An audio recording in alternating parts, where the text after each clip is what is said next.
Welcome to Hacking Founders.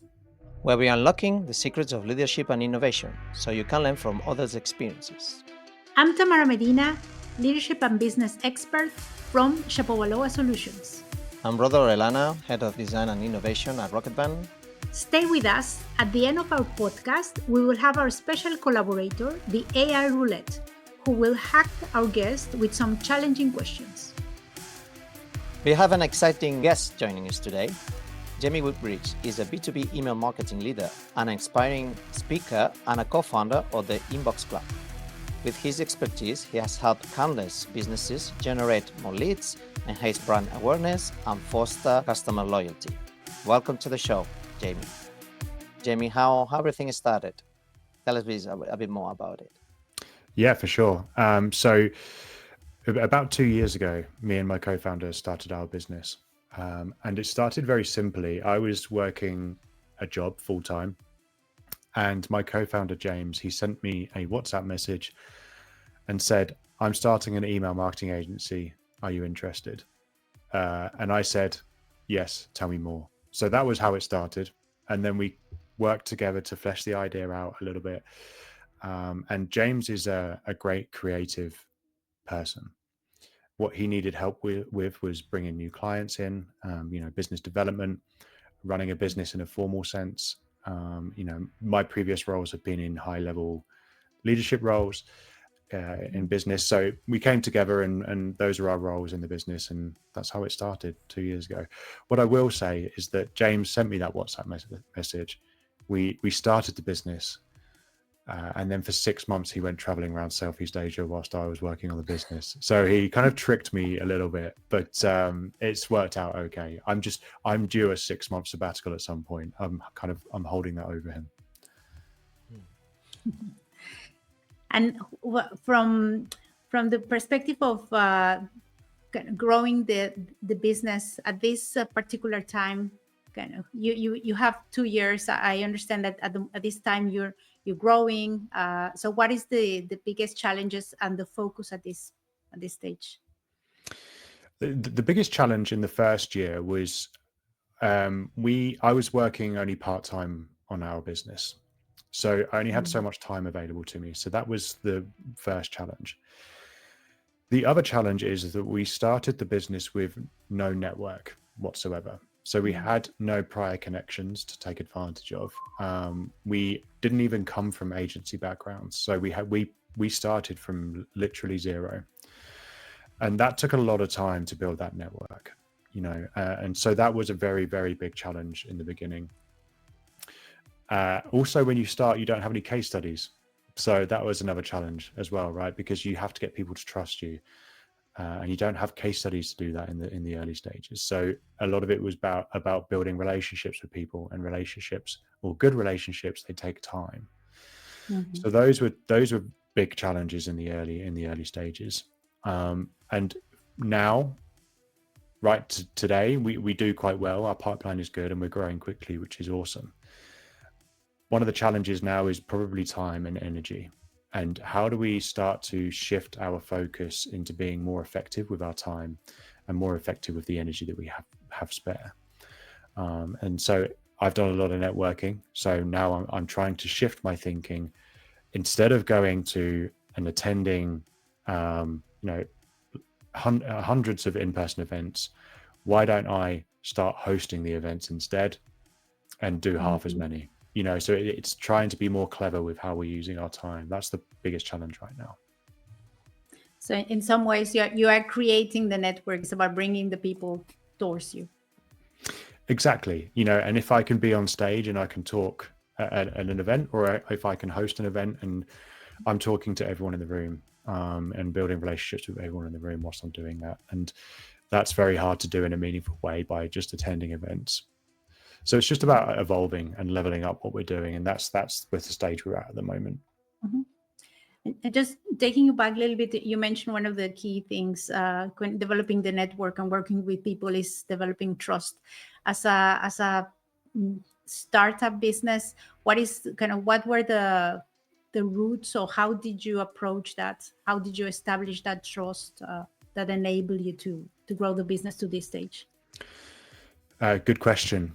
And I can't say that it was all great, my idea in the early stages. We drew inspiration from people around us and asked questions. So that was the first thing we did.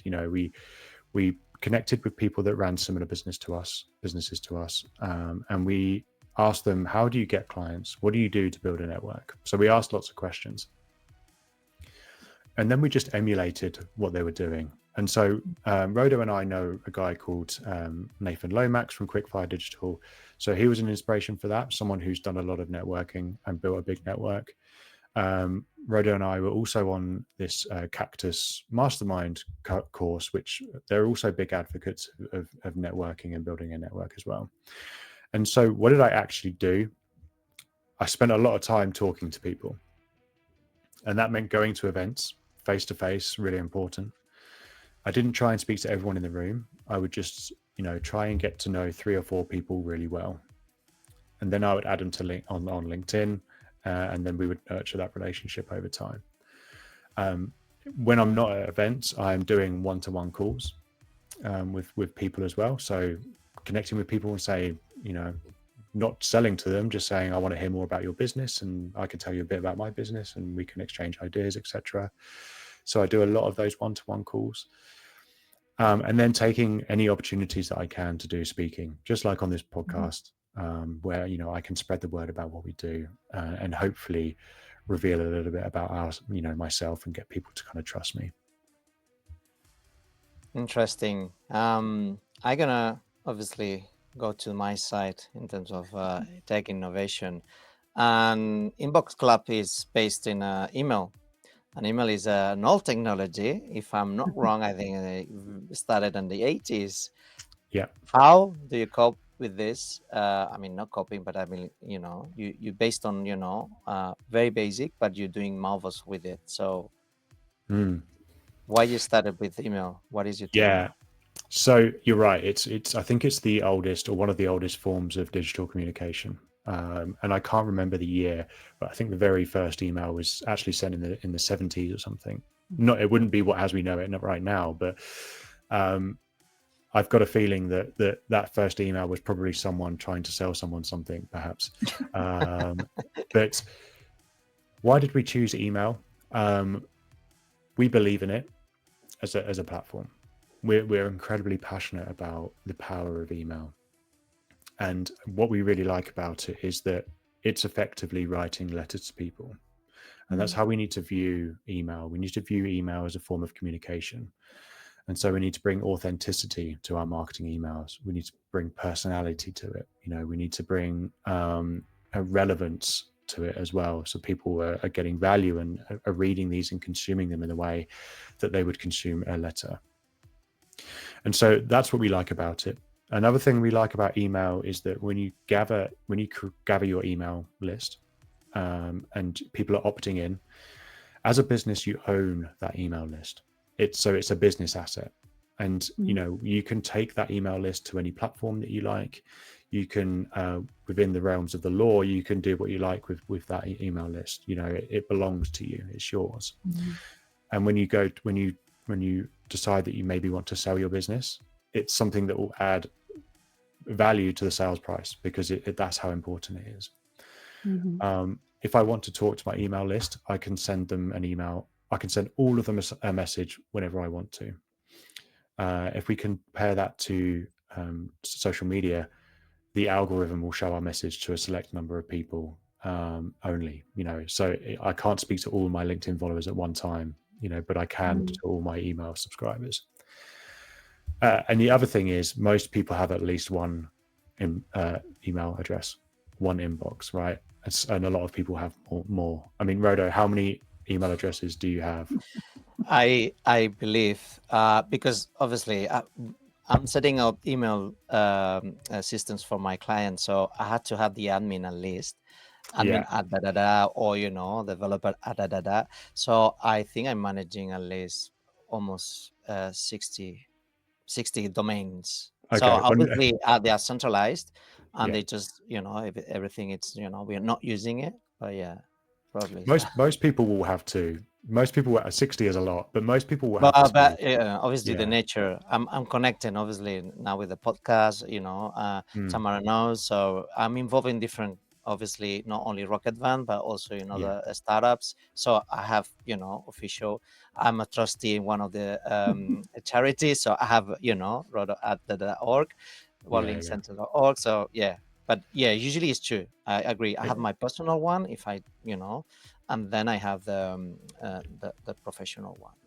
Yeah. I Exactly. think I don't have 60, but I have too many. My sister usually complains that I keep changing different email addresses. Okay. I'm trying to streamline everything, and I paid also the price. It's sometimes that you just change and then you cannot get back to that particular email because the domain is no longer there, and so Sure. I'm not a good example either. Yeah. No.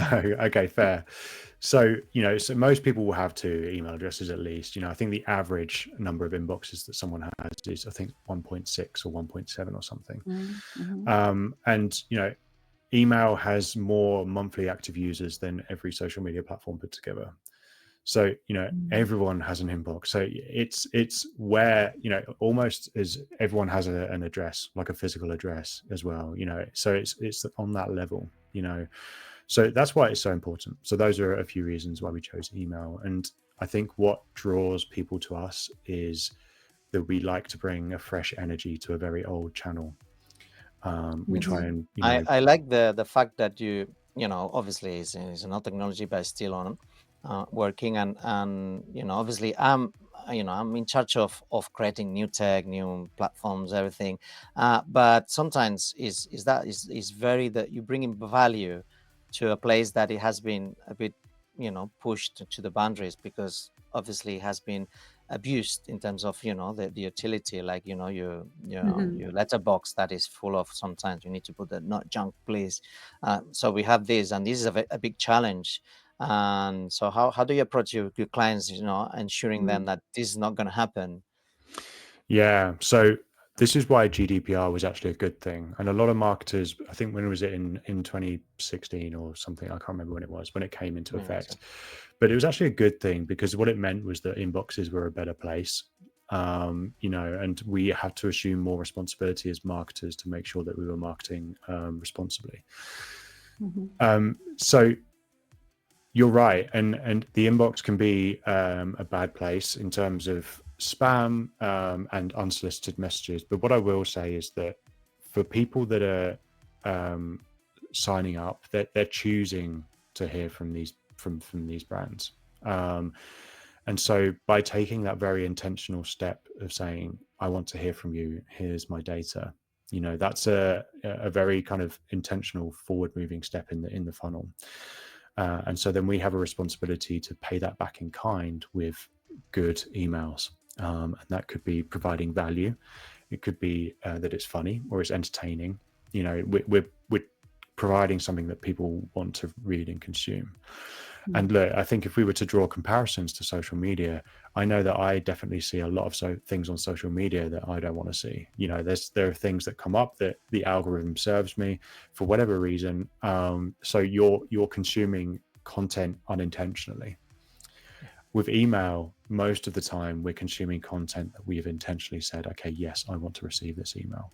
So that's when we talk to clients, we kind of talk to them about the responsibility of sending good emails and why that we have that responsibility, because someone has said to you, here's my email address, here's my data, I give you permission to email me. So we have to, that comes with a certain amount of weight. Interesting. Just a bit more geeky, that's my side. Email, as we said, is an old technology. It's still very difficult to format. We build some for the platforms, they need to send emails to their client, the users and everything, so we are limited, right? I believe that maybe you're aware of that. So it's not multimedia like we wish, and they have lots of like the images and everything until you accept the sources and everything. So how do you Yeah. overcome this on your email letters and stuff? Yeah, it's a great question, because you've got something here that we try and tell our clients to do when it comes to emails is we need to think about how emails are being received and consumed. So people might say, okay, I want this really well-designed email that's going to be beautiful. It's going to have lots of different assets. And it's going to be a real pain for us to build it because there's a lot of image files, etc. And we have to be careful it doesn't get too big. Actually, if you strip all of that back, you can still design an email very simply that just puts the content front and center. And that's so important. And I go back to the authenticity of writing a letter to someone and how email should try and emulate that if it can. And sometimes a very simple design is better. And I would say most of the time, a very simple design is better. So all we have to do is reframe people's minds when it comes to how are we building emails, how are we putting them together. Obviously, you can't put videos in there; it's very difficult. But you can put GIFs in there, so you can animate some things and get some moving parts still. Sometimes the font doesn't carry through, so you have to choose web-safe fonts, and it's annoying because they don't fit your brand guidelines. But you can create images using your fonts and drop those in instead, so you get to keep your fonts. So there are ways we can get around these things. But our ethos is the copywriting is the most important thing, and that any design elements you put in should be there to carry the copy. It shouldn't obscure it in any way. Amazing. Yeah, Tamara, do you have Sorry, I had a ambulance going through, so I had to put myself on mute. Yes, I wanted to ask you, I guess, going back a little bit to the leadership side. As you mentioned, you had some experiences, past experiences, and obviously now as a founder in your role as a leader. What do you think would be or have been your biggest challenge, and how did you overcome it? In leadership, my biggest challenge in leadership was maybe some years ago in a previous job. My background is sales, and I've always been a good salesperson. And when I was working for this company, they assumed that because I was a good salesperson that I would make a good sales manager. So they promoted me to sales manager or head of sales. I can't remember what it was called. But I was really awful at managing people. And there was no training to help me out until later on. And so the way I managed people then was, I'm good at sales, and so why can't you do it? And it was the kind of then, it was a carrot and stick situation, and I was using the stick a lot, and I was putting a lot of pressure on people. And so I learned a lot of lessons then. I learned people, not everyone is the same. And people need to be treated differently. People have strong suits and weak suits, and some people are better at some things than others, and some people work in different ways to others as well. And so that's a big challenge. It's understanding people. And I think something that's helped me a lot since starting my own business is that when we employ people, we ask them to do a DISC profiling survey, right, which is the personality quiz thing. And I believe in those a lot because it tells you a lot about how people want to be communicated with, how they want to be led. And so I can then use those insights to think about how I'm treating people and how I'm communicating and how I'm leading them. So I think that was the biggest challenge. And I kind of said how I overcame that challenge. But look, I've got so much to learn about managing people and about leading people. We seem to be doing okay at the moment. But, we're still young. Our business is still young as well. So we've got tons to learn. Thank you. There's quite a lot of things that I was thinking as you were sharing.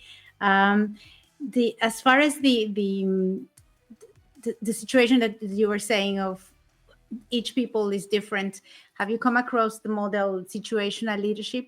It's a very, very interesting model that is precisely describing that, but it's a model. So if you follow the model, it's very, very interesting. Okay, no, I've not come across that one. Okay, I will share it with you because it's very, very. Basically, it's describing visually what you just shared with us.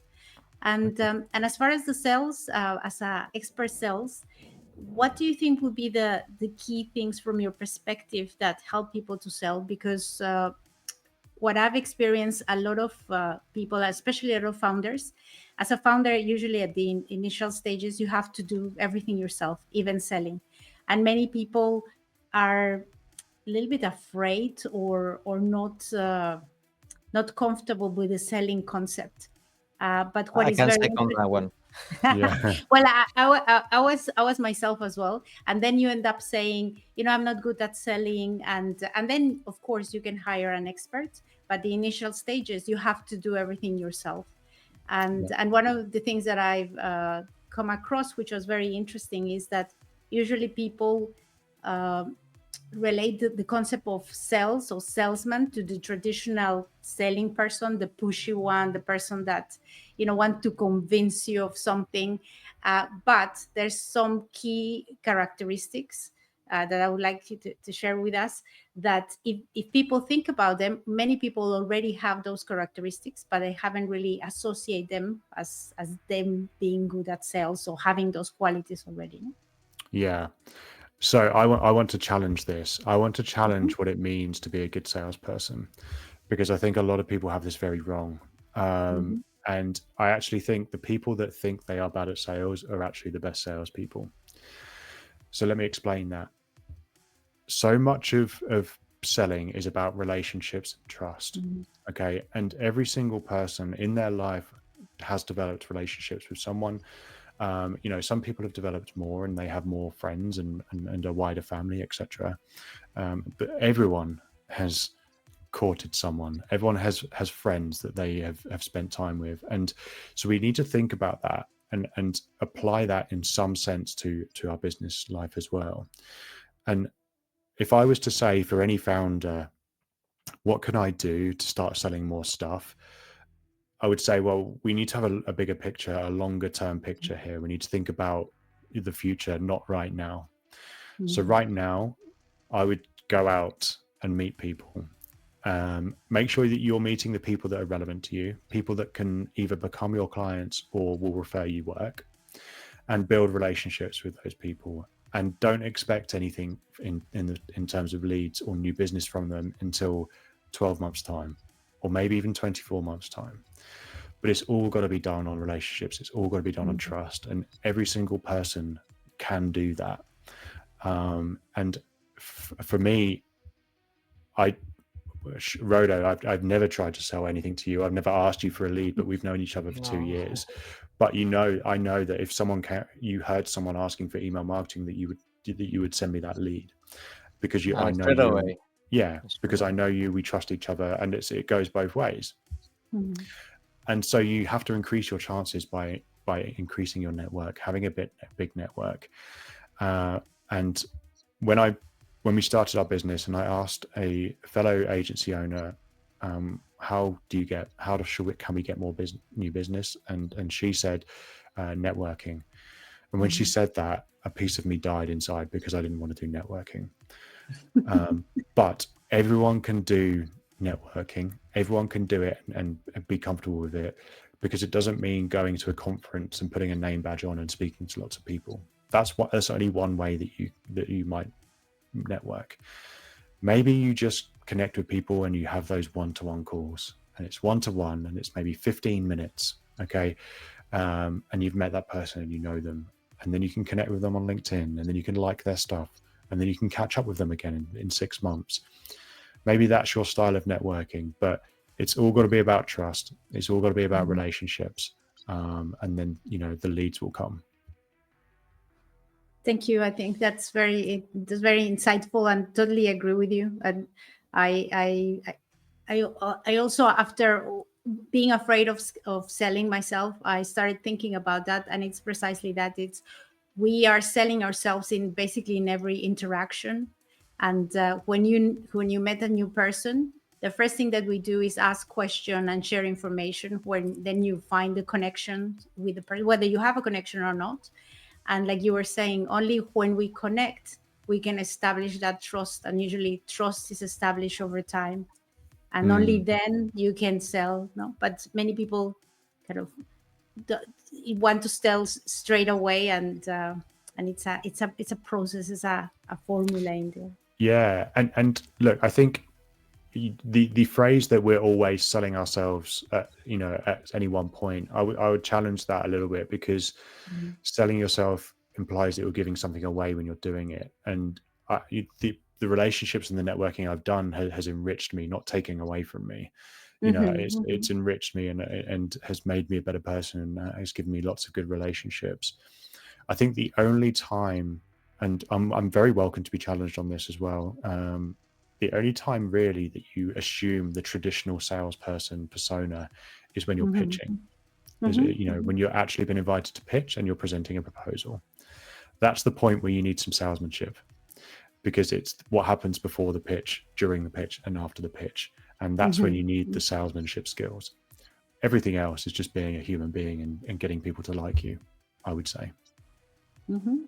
Well, we are in an Interesting. era that people still buy from people. Mhm. It might Yeah. change in the future for certain things. Might be seeing, dramatically is changing, but at some point it's like this. Obviously, the trust is built between human beings, and being you yourself, I think, is the best salesman you can be. Yeah, Can be, exactly. And look, that I haven't said anything new here. These are things that No. other people have said, and I've drawn inspiration from lots of different places. But if I think about what has served me well, it's usually that. What hasn't served me well is going in cold and selling off the Mhm. bat. That is hardly ever successful. I was just thinking now about what you just said, Rolo, about the technology side. I know a company that they are the technology is voice bots, and what is being very interesting is that specifically for one company that's in Mexico, they are expanding in Latin America. The voice bot has a name, and people when they're calling, the bot is doing the customer service. The bot has a name, and people when they talk to them, it refer to the bot as a name. So in some ways they have put a persona into the bot, and it's a technology, it's not a persona, no?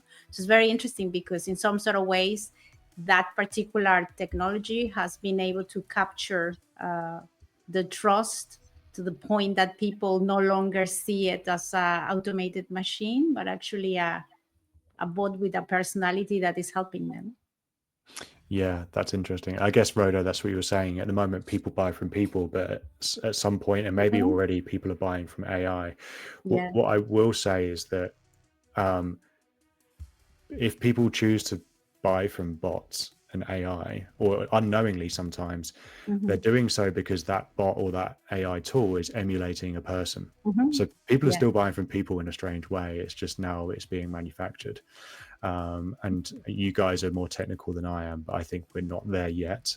I Mm. think empathy is such a big and powerful tool when it comes to selling as well and building relationships. And until we have something that's truly intelligent enough to be truly empathetic and unpredictable, we're going to be okay as people, and we'll keep our jobs as salespeople, I think. Um, but It will definitely change for certain products and services. Obviously, all the insurance and everything they are relaying a lot, because most of the times you have a specific problems. When we're talking about services like yourself, you need to dig more. In my case, I need to understand a lot of things when we're building a new platform. It's not only okay, I can just make money. It's like, yeah, well, fine, but you have a problem to solve, and we using tech to help your future customers or your current customers to solve problems. So this, you can identify technology, the best, creating, proposals and everything, but the why is very difficult, and it comes with, we are emotional creatures. So when you tackle this, you really know how to, to trace your plan. Hmm. And as a provider, I think that's my point of view. You must know them, and until you don't have this, it will be just a quote, and anyone can do that, and anybody can do that. So for insurance, we always checking this. It's like what I need, what is covered, and if you can find me a better price, just why not? And it is very transactional. But when it comes, something that is related to your company, B2B, if you're talking about this, it's different. You're gonna serve something unless it's no supplies or pens or obviously it will be different. Yeah, And or closing deals. a supermarket self-service checkout is similar as well, right? Arguably, you're not buying at that point because you've already bought because you've entered the shop and you're choosing things, but you're being served by something that's not a human at that point. But I think one of the key signals that I look for when I'm developing relationships with people is I like to make people laugh. So I feel validated when I make people laugh, and that's one thing that I try and do quite a lot. And if I was interacting with AI, I couldn't get that response meaningfully because sometimes I try a joke and it's not funny and then people don't laugh. But if I was making a joke and AI was picking up that I was trying to make it would laugh because it would tell me what I want to hear, right?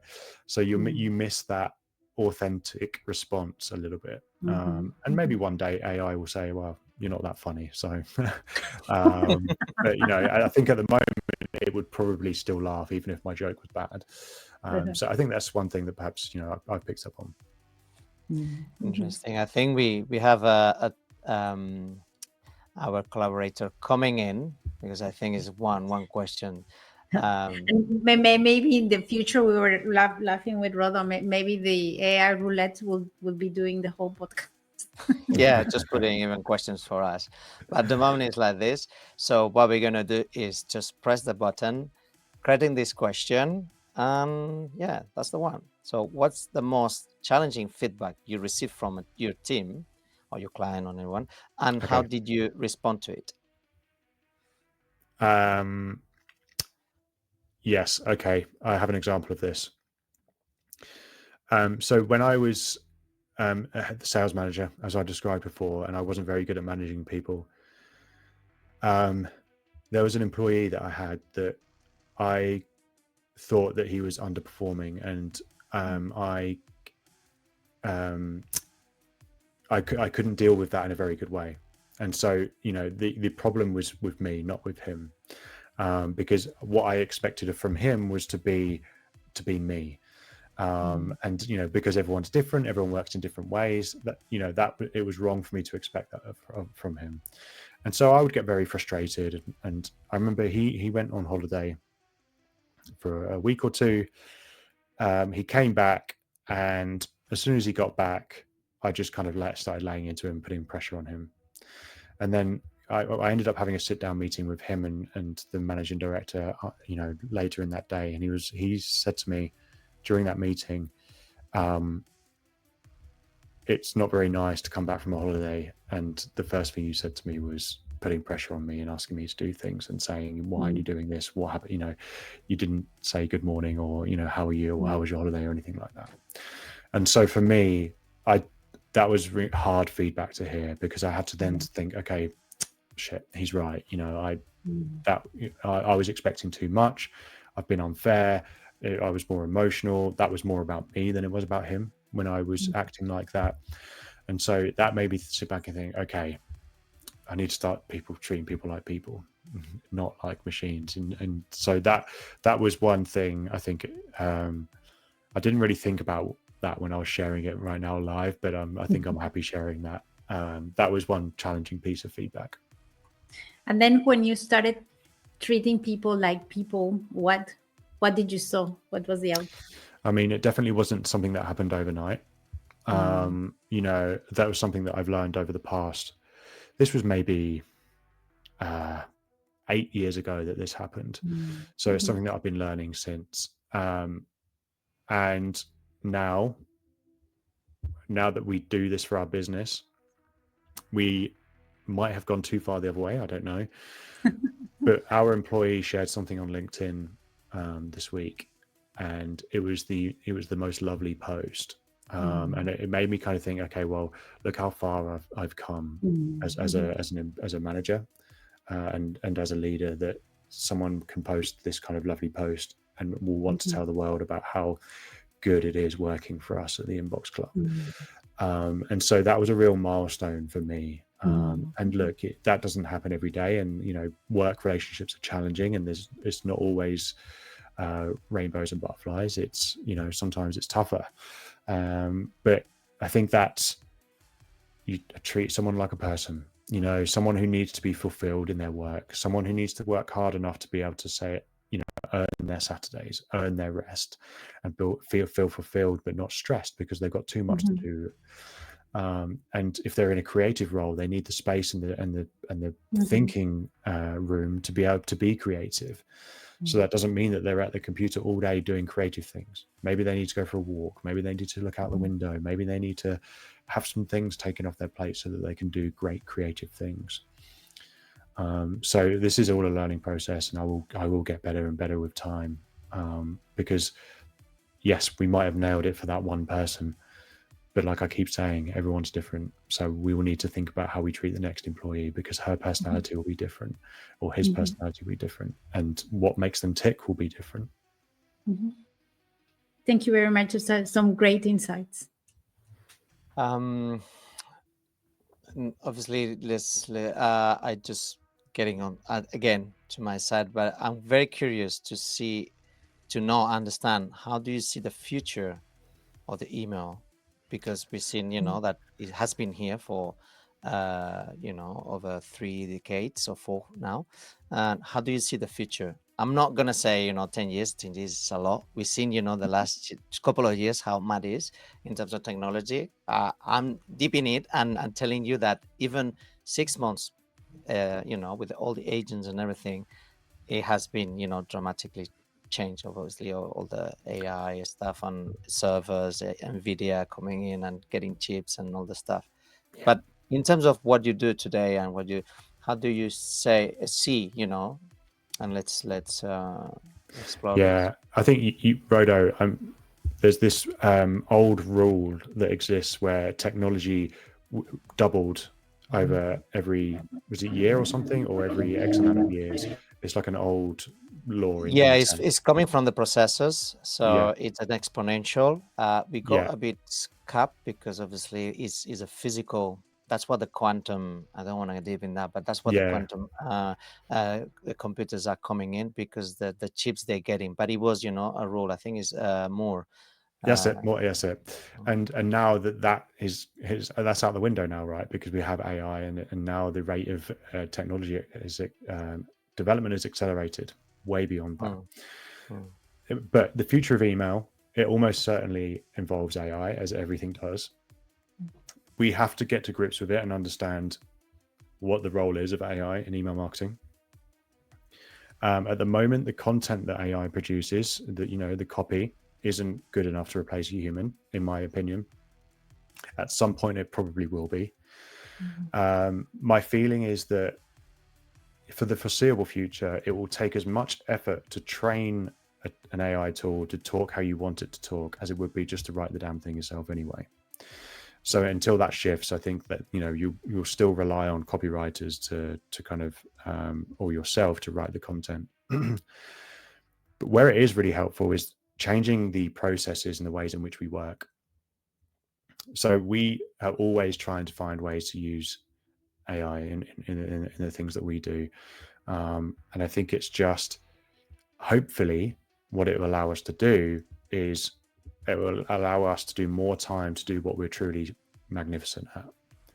So if I go back to the employees that we have that are creative, I'm hoping that AI will come in and take away all of the things from their desk that aren't creative work, and then that just allows them the time and the freedom to be creative, to be unpredictable, to be innovative in the way that they're working. But also, it was an artist protesting on an article and saying, it was, I think it's a visual artist, and said, I don't want AI to replace my brushes. I want the AI to clean my house and do my washing up. That's what I want. So I have more time to do. Obviously, it's not 100%, but I'm with you. So I know there's a trend, hyper personalization of content, of, whether it's visual or not. And also gaming is amazing. So I've been trying some tools that you creating, the game is created on the go, on the actions you take. It's madness. I will post soon on my LinkedIn. Yeah. I don't know if it's going to be on the same time, but yeah, and it's madness. So how do you see the hyper personalization of the content on playing on your field? Something that you think it will be. Yeah, I think the more meaningfully personalized content is, the better. So if using advanced tech allows us to do that, that's a good thing. But personalizing can't just be about putting someone's name in the copy or in the subject line or something. It has to be true, authentic personalization, and that means serving them content that is relevant to them. So serving the right people the right content at the right time.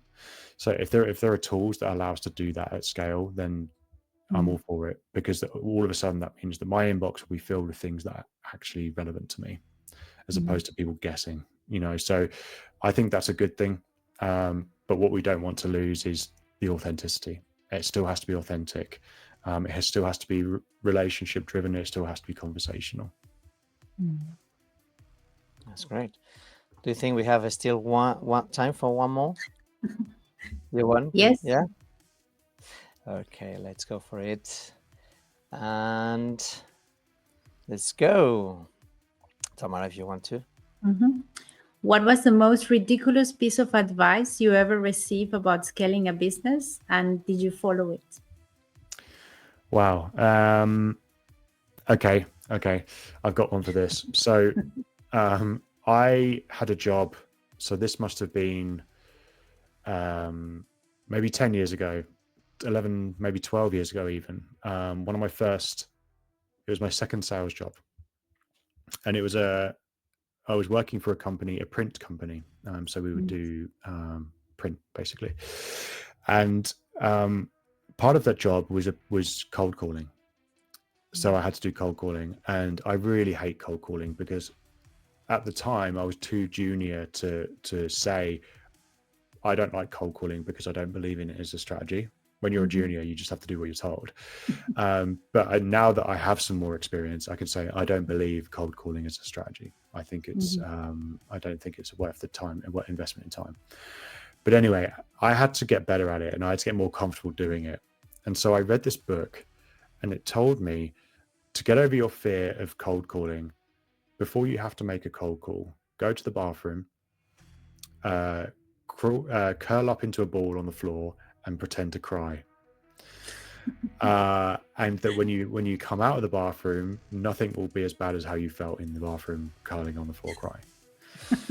And so I tried that once, and I can tell you that all the difference that it made was I just felt sad and then made the cold call. So, that was the most ridiculous piece of advice that I have ever read and then followed. And I can tell you, it didn't work for me. It didn't work. No. And now, on a final note, do you have a piece of advice that you would give to somebody that maybe is in the early stages of growing the business or starting a business? What would you tell them? It's all about the network. And sorry, I know it's me repeating myself, but you've got to know people. And you've got to have relationships with people. So that's one thing. If I was to say something different, I would say pick something very specific. So pick a niche and make a lot of noise about that. So, when you tie all of those three things together, so you've got a niche, so you have something that you're specialized in. You make a lot of noise about it, so everyone knows that you do that one thing and that you're a specialist in it. And then you have the relationships to back that up as well. So I would say it's those three things. If people can do those three things, I think you'll be successful. If you're not successful having done those three things, one of those three things is being done incorrectly, I would say. And I'm very, very, very happy to be challenged on that by anyone who's listening to this as well. I would also say if you're starting your first business, expect it to fail. And it might be your third, fourth, fifth, sixth, or even 10th business that is a success. So, just because one fails, and I must have started maybe 3 or 4 or 5 businesses before, and all of them failed for different reasons. And so expect that to happen, and, the right one will work. Thank you for listening. Join the conversation, follow, like, and subscribe on our different platforms. This podcast was brought to you by Rocket Van, Shapowaloa Solutions, and Harrington Blue and Partners.